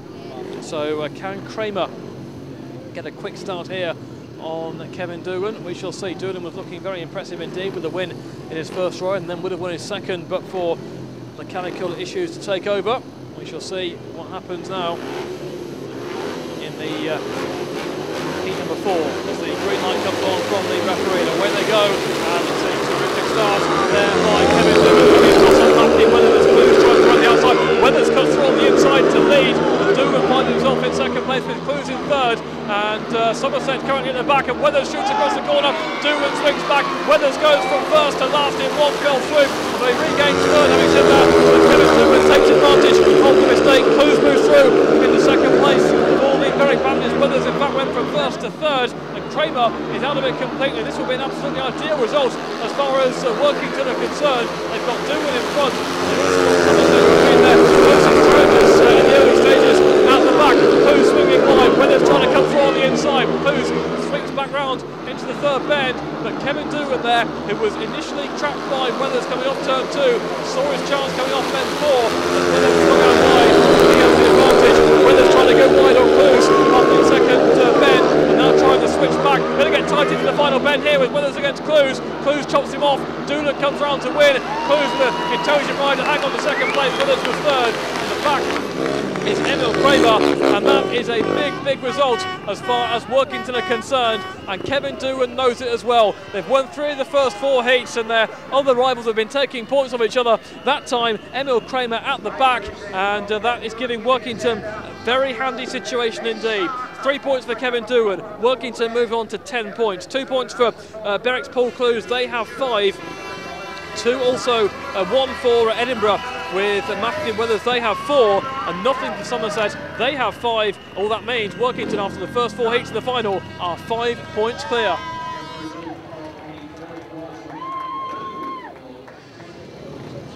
Kevin Doohan making the fast way to the tapes for heat number 5. The tape's just being repaired up there, and I think it would appear that Steve Johnston is going to be moved across into gate 2 there. Kevin Doohan knew where he was supposed to be, and that's the situation. Big clash here in heat number 5. Tough one for Teruanio, but we've got 3 of the real top names here in the Premier League going head to head, with Doohan going in blue off the inside, Johnston in green off gate 2, Arnio in red off gate 3, and Ryan Fisher going in yellow off the outside. So this looks like a pretty interesting contest, I would say. And Workington in a comfortable 5-point lead. Are there going to be any setbacks for them as this final develops into the second set of 3 bunches of races? Heat 5 of 12 then is at the tapes. Green light comes on then, and away they go, and it's a good start by Kevin Doohan. Fisher is sent out in the deep stop by Steve Johnston. Johnston tries to go around the outside, blocked off by Kevin Doohan. Doohan leads Johnston. Edinburgh with Fisher are at the back, and it's looking superb here for Workington as Doohan leads on to that 2. Fisher drives hard inside Arnio, moving himself through into a third place. Now he's after Johnston for second, but Steve Johnston trying to wind in Kevin Doohan, but Doohan leads for the Comets, and the Comets with so much race winning ability. Fisher overslides on turn 4. Jonathan Arnio a chance to come back to third place. Fisher's got any chance he has now of getting with the top 2, and Doohan to take Workington to a 4th win in 5 races and further extend their advantage. Kevin Doohan with the advantage. Second place is Steve Johnston. Ryan Fisher in 3rd place. And Workington, is there any stopping them in terms of retaining winning their cause here at Dowen Park tonight? Doohan round turns 3 and 4 with the advantage. Doohan comes off the bend, and Kevin Doohan wins heat 5 over Steve Johnston. Again the Comets flags fly as Doohan wins the race. Second Johnston, 3rd Fisher. Out the back was Tero Arnio, and Workington extend their advantage over Somerset to a very convincing 6-point margin. They've got a couple of races in hand. Kevin Doohan leads. Ryan Fisher is frustrated that he's missed out there in that one. Steve Johnston was second. Arnio at the back, but here comes the race winner. Kevin Doohan, and Workington have control of this 4th final.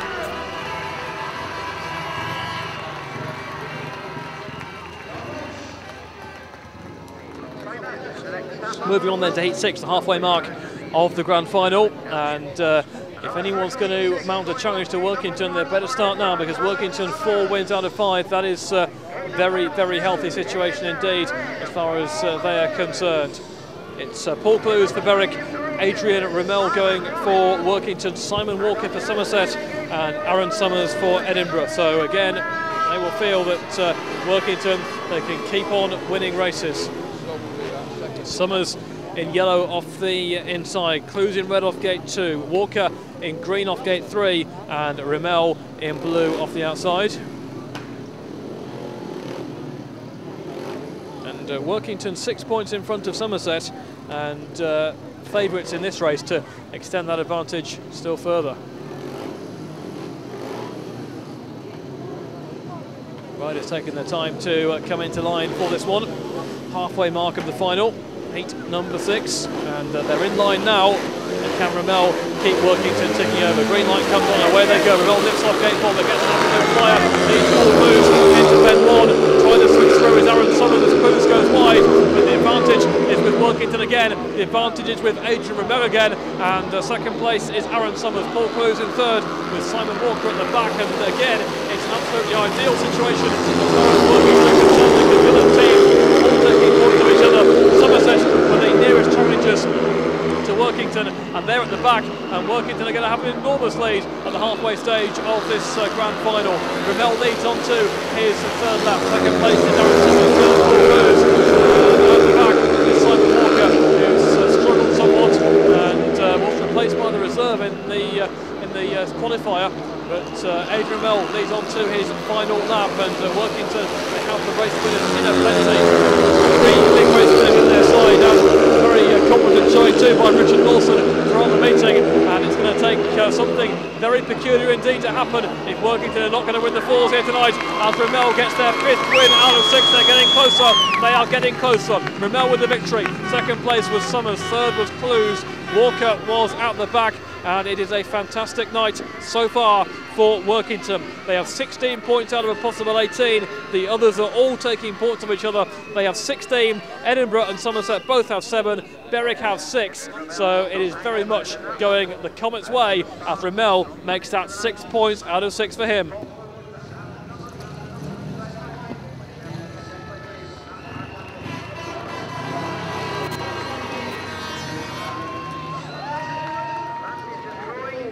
So Workington hold a 9-point lead now as they go into heat 7. They have Andre Compton in here, going in blue. It's Joseph Frank for the Bandits, Corey Gallicole for the Rebels, and Matthew Weathers for the Monarchs. As I say, 16 to Workington, 7 to Somerset, 7 to Edinburgh, 6 to Berwick. And you've got to say that as things stand, it does look like it's all about the battle for second place here. Workington are so much in control of this final. And if Compton wins this, then they'll have an advantage of double figures at least, with only 5 heats to go. And of course the confidence knowing that the big race winners will still have one further ride to come, and you can see that lead growing still further. So as I say, it would be it would take an enormous turnaround now for this meeting not to go to the Comets, who have got those race winners, and they are certainly all firing. Ramil right back on song after crashing out last week. Gallicole then goes off the inside, Compton off gate 2, Weathers off gate 3, Frank off the outside for heat number 7. Can we see somebody else win a race? We saw one for Somerset earlier on, and that's been all Workington, and it might be all Workington again as Compton is the front. Compton gets to the bend in front, Gallicole tries to come down the inside, and they rush bumping and barging on the back straight, down the inside, comes a battling Joseph Frank, but he can't make it through. Weathers is at the back, Compton comes around the outside, and Gallicole at the inside, but Compton comes back to in front. Workington are getting everything absolutely right, and it's looking Compton lifts on the back straight. Gallicole will challenge into turn 3, but Compton chops him off, runs up wide off the fourth bend, again gets the speed and leads Gallicole onto his third lap. It's Andre Compton with the advantage. Corey Gallicole in second place. The third place currently with Joseph Frank. Matthew Weathers is at the back, and Andre Compton coming into his best form of the season in the last few weeks and showing it here. Scored a maximum last week for Workington in the Premier League, and now he's still unbeaten in this fours, unbeaten in the qualifier, unbeaten in the final, and looking to take Workington, well, virtually near to victory. Their lead will be double figures after this one as Compton comes round to get Workington's 6th race win out of 7. Compton wins it, the Workington fans go ballistic. You can almost start the car now as Workington extend their lead still further. They're 10 points in front of Somerset now with only 5 heats to go, and that Premier League Fours title is surely going back into the Workington sideboard, the trophy cabinet, whatever they have here at Derwent Park. It looks like it's going to be Workington, because Andre Compton becomes the 3rd Comets man to make it 6 points out of 6. The rest are going to fight over the minor places. Dewan applauds his teammate, as does Ramil, and they know really just how close they could well be. Victory for Compton, Workington move closer.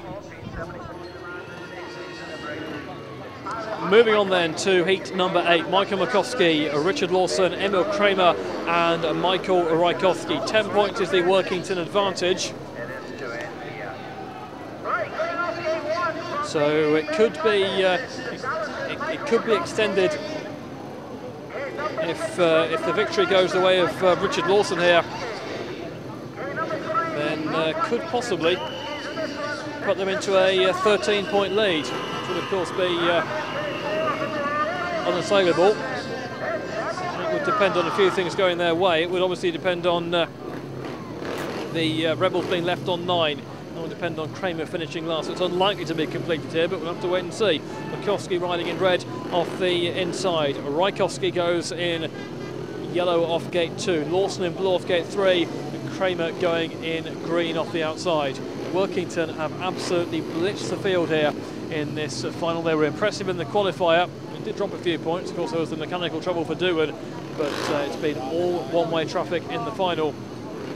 Very impressive display indeed by the Comets team. Here we go with heat 8. Makowski on the inside, Rajkowski gate 2, Lawson gate 3, Kramer on the outside. Heat number 8, green light comes on and away they go. And pretty even from the start there. Very easy indeed. And Lawson is squeezed out and coming in the inside is Michael Makowski. Lawson gets plenty of speed on the back straight, slicing him through past down to the back in fact, because coming through is Emil Kramer. Kramer moves through to second place. Lawson, who was shut out on the back straight, he is at the back at the moment, chasing Michael Rajkowski. So Workington here, they will be delayed. Makowski has the advantage for the Berwick Bandits. Kramer is in second place. Rajkowski in third. Lawson trying to make up ground around the outside, trying to at least get 1 point back. Switches back to the inside, drives down the inside, finds his slow chopped off by Michael Rajkowski. And Lawson certainly on the chase, trying to gain that third place. Michael Makowski looks like becoming Berwick's first heat winner of the grand final. Lawson again throws it all in on turns 3 and 4, trying to salvage third place as Makowski leads on to his last lap. Kramer in second place, but still tries for third, with Lawson going wide round the outside, again picking up speed on the back straight, and Rajkowski looked to the inside, but Lawson was still coming round the outside. Here comes Lawson with one last bid to try and salvage a point. I don't think he'll quite get it. The victory is with Michael Makowski. Second place goes to Emil Kramer. Third is Michael Rajkowski, and the first setback for the Workington Comets is a last place there for Richard Lawson, which just keeps everybody else in with a glimmer of hope. But as I say, it's still going to be pretty difficult for anybody else to get back in contention to this meeting. But Michael Makowski gets the race victory. That moves the Berwick Bandits on to 10 points, and Kramer's second moves Somerset on to 11. They do actually pick up a couple of points on Workington, whose lead is down to a mere 8 points.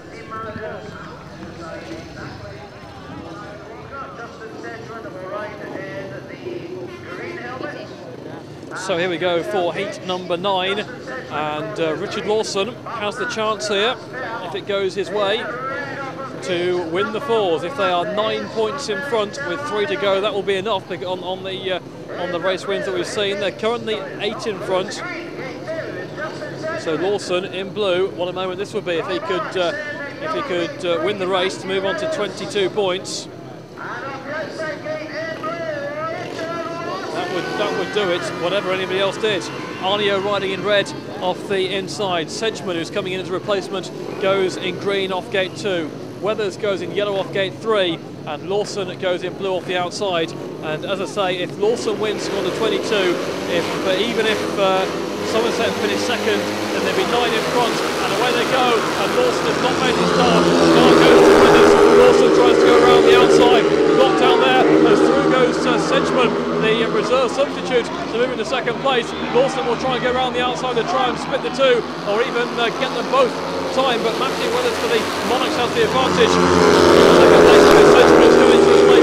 Simon Walker is Lawson in third place with Arnio out the back. So early thoughts of Workington completing things quite as early as this. Look like they're going out of the window, but Matthew Weathers has the advantage for Edinburgh. And of course, the Baptist for second place overall.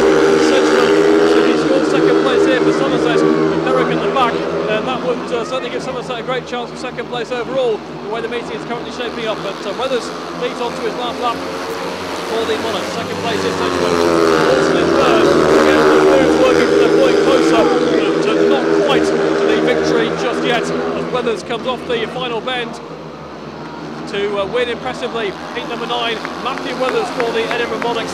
Sedgman a good ride in second place for Somerset, who may well have considered using him earlier. Third goes to Richard Lawson, and at the back is Tero Arnio. So no points for Berwick, so good news there for Edinburgh as they try and come back into second place, but 2 for Somerset means that they are clear of the other 2 in second. Workington to move on to 20, Somerset have 13, and there are only 3 heats to go.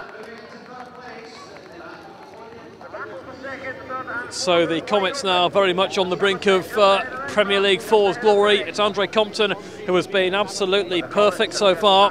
Maximum man in the qualifier. Maximum man so far in the final. If he wins this race, then they'll definitely be 4's champions. And to be honest, there are other race results too which would also confirm it. But they'll want to do it with a win if they can. Compton going in blue off the inside. Paul Clues in red off gate 2, Emil Kramer in green off gate 3, and Aaron Summers goes in yellow off the outside.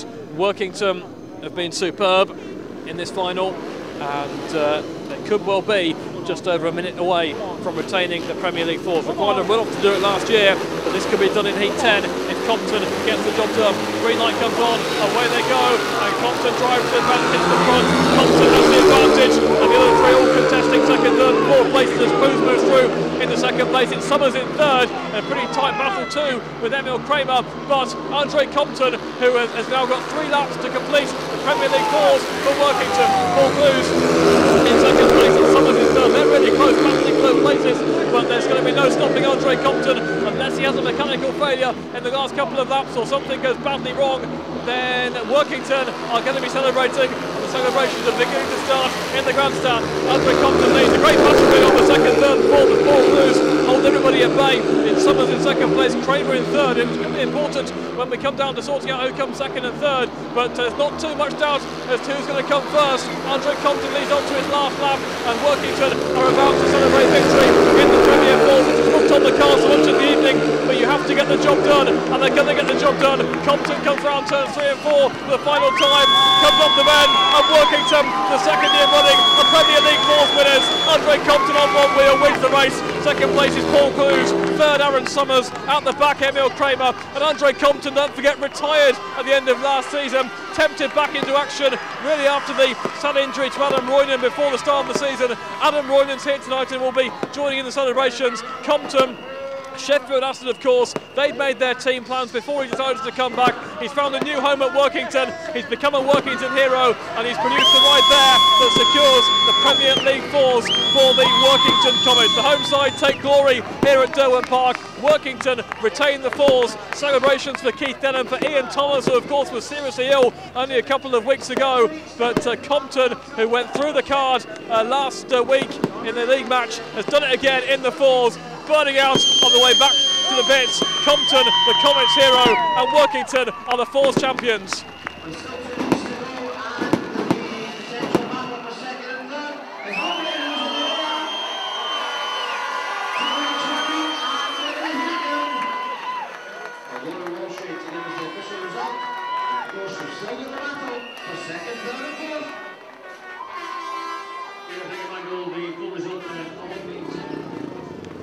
So with the Comets having already started the party, the Ascension really switches now to the race for second place, with Somerset currently on 13 points, Berwick on 12 and Edinburgh on 11. Who will get second? And can Workington go through with their top 3 all unbeaten? Well, next to try and maintain their unbeaten tag is Adrian Ramil.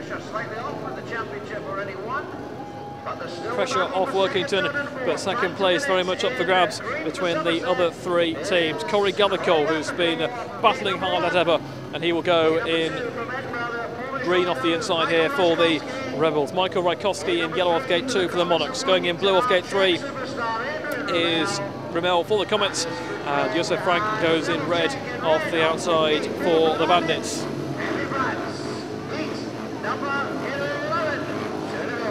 Ramil there digging in, keen to get the maximum himself. Obviously looking to maintain his position. They have got such a strong top order this season. Whether it will be enough for them to make a title challenge, we'll wait and see, because the injuries have cost them really in the lower order, but certainly as far as the fourth are concerned, no question it is Workington's night. Heat number 11, green light comes on, and away they go, and good start by Ramil, by the shot to the first bed, ahead of Corey Gathercole. Gathercole is trying to make his way through on the inside. Frank goes around the outside. Gathercole in second place, which would do Somerset quite nicely as they go for second place overall, but the advantage is with Ramil, and Workington winning their races. Second place Gathercole, third Josef Frank in Edinburgh's chances of finishing second? Well, it will if the positions stay as they are, and it's looking good for Somerset at this stage. Up they go, up they go. Now with the advantage, Frank putting a challenge in to try and get the second place on Corey Gallagher, who overstood someone coming off turn 2. That gave Frank the chance to wind it on there on turn 3. Might have wound on a bit too much, manages to escape from a disaster on there. Was heading up somewhere well away from there with Mark, but got back on the circuit and almost down again on turn 2. And Gallagher will hang on for his second place, I'm sure now, but Ramil is going to come off the bend again and get another victory for the victorious Workington Comets. Ramil gets the victory. Second place is Gallagher. Third goes to Josef Frank, and at the back is Michael Rajkowski. Workington keep on doing it. They keep on winning. They've won the Falls, but they'll keep on winning their races. And Ramil, just like Compton, has been unbeaten in all 3 of his races in this grand final. Victory then for Adrian Ramil. Second place to Gallagher. Third to Frank. Last was Rajkowski, and that means also that Somerset are now in with a great chance of second place overall. Berwick holding third.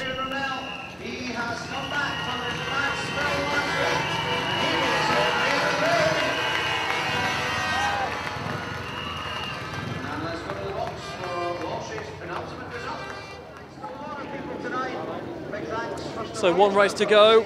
Workington 26, Somerset 15, Berwick 13, Edinburgh 12, and so the battle is for second place, and with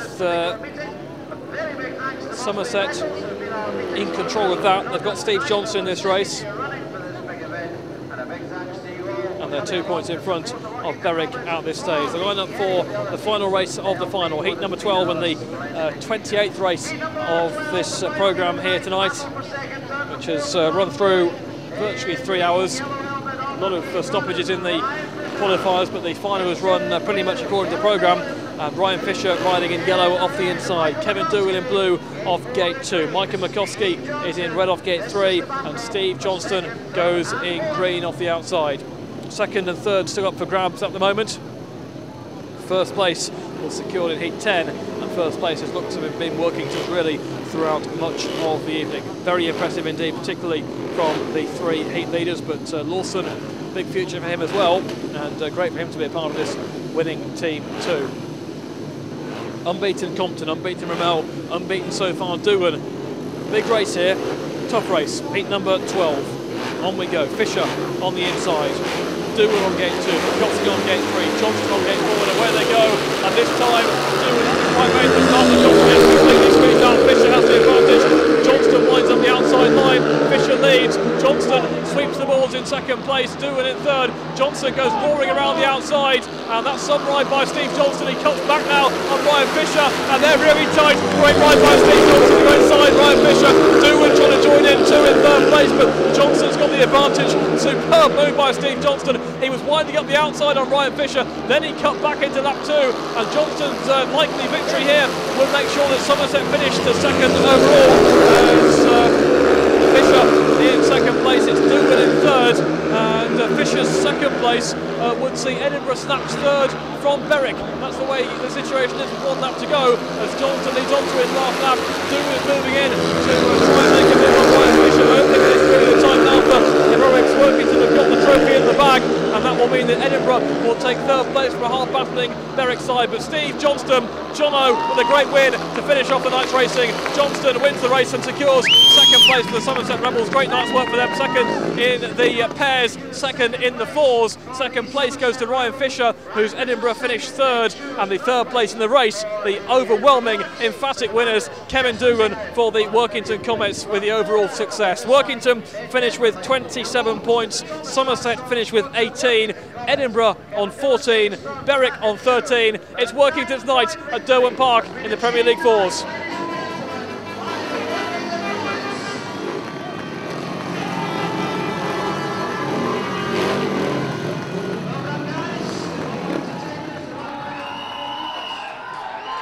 So rostrum time for the Edinburgh Monarchs, third in the fours, second place for the Somerset Rebels, second in the pairs a few weeks ago on their home track, second in the fours as well. But the night certainly belongs to the home side. The Comets putting on a display of absolute domination around their home track. They look really strong in the semi-final. They've done it big time in the final with such a strong top end and such a performance by Andre Compton in particular, going unbeaten throughout the evening.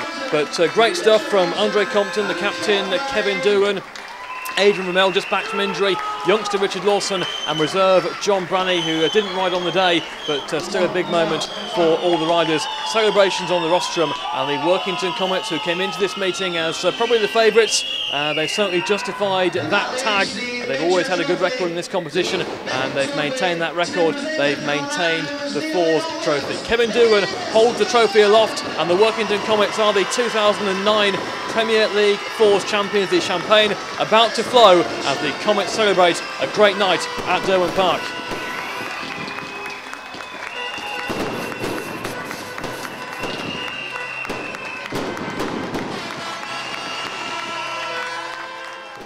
Joining us now, victorious Workington captain Kevin Doohan. Kevin, an absolutely perfect night. Really nothing went wrong. No, not really, except for my blown motor. No, that was just a hiccup, and the boys battled their absolute backsides off tonight. They really did the job, and they held their nerve, and under pressure circumstances they just kept pumping in the wins. And we said before the meeting that we were confident, but what the boys did tonight was just brilliant. As you say, all about winning races, and when you've got yourself, Adrian Ramil, and also Andre Compton, three of you almost going through the card. Yeah, definitely. I mean, we were very good out of the starts tonight, and very smart on the track. If we didn't make the starts, we made sure we lined up that clear, fresh air, on the first lap, and got clear. So we did run away with a few races, which is good. But Richard Lawson absolutely battled his backside off, and he really put in a good showing tonight and beat some quality riders. That was a tough lap you had to do on foot. When did you realise that Ryan Fisher had also packed up? Because you had to run to make sure you finished the third lap first. Yeah, I had to give myself an opportunity to beat Ryan in a running race, because I could see him breaking down as I was also being caught up by the leaders. So at that point I thought, well, quick thinking, I just thought I've got to get across the line, and then if I'm going to run the lap, I had to get it finished in a certain amount of time. So a few things went through my head, but I sort of got myself running, got across the line, got to the second bend, and Ryan had given up the ghost. Not much of a runner, apparently. And this team changed quite a lot over the winter you came in. Andre Compton retired last winter, came in late when Adam Roynan got hurt. Last couple of weeks, he's looked like the Andre Compton of old. Yeah, he's just enjoying his speedway, and I hope it's simply because we've got a good atmosphere here. We've got some good guys in the pits, and he spent so many years being the man to look for at Sheffield. If he didn't get a 15-point maximum, everyone was disappointed. So to change teams and to have a new atmosphere, it's probably done him the world of good. And finally, a great result obviously for Keith Denham, but also for Ian Thomas, who's not been well a couple of weeks ago. It should give him a huge boost. Yeah, he said he wanted to make sure he didn't kick the bucket so that he could win the Fours, and we've won the Fours now, so I'm sure he'll have a lot of pride and a lot of satisfaction from staying alive and winning the Fours. Many congratulations tonight. Congratulations, well done. Thanks very much. Thanks. Cheers, guys. So it was congratulations to the Workington Comets, the champions of the 2009 Premier League Fours, in front of a jubilant home crowd at Derwent Park. And despite the best efforts of the other three finalists, they just couldn't keep up with the Comets riders. Some terrific gating expertise there shown in front of their home crowd, like I say, and it really is a shame that we can't see Workington on track at the moment, and we keep our fingers crossed that the good times will return to Workington on the Shale at some point in the future. So many thanks for tuning in to tonight's Monday Night Speedway broadcast, and now time to bring you details of next week's. That is Monday, July the 27th from 7:30 on our YouTube and Facebook channels. And we know how much you love seeing action from the terrific National Speedway Stadium in Manchester. So next week, we are heading back to July 2019 and a Premiership clash between the Bellevue Aces and the Ipswich Witches. And as you would expect, some more breathtaking action coming your way next week, 7:30 on our YouTube and Facebook channels. Now, those of you who have been playing along on British Speedway Quiz Night, if you played number 14 on Friday, you will have seen the announcement that this coming Friday from 8:30 on our YouTube and Facebook channels, it is the final British Speedway quiz night of the current series. Believe it or not, quiz night number 15, it was only a trial run at the start of lockdown, but different commitments are catching up, and we know a lot of you do like playing along. But number 15 this coming Friday will be the final British Speedway quiz night of the current series. So do spread the word and let's test your Speedway knowledge for one final time. I'll catch you back on Friday. In the meantime, enjoy the rest of your week. Stay safe, act responsibly, and I'll see you on Friday.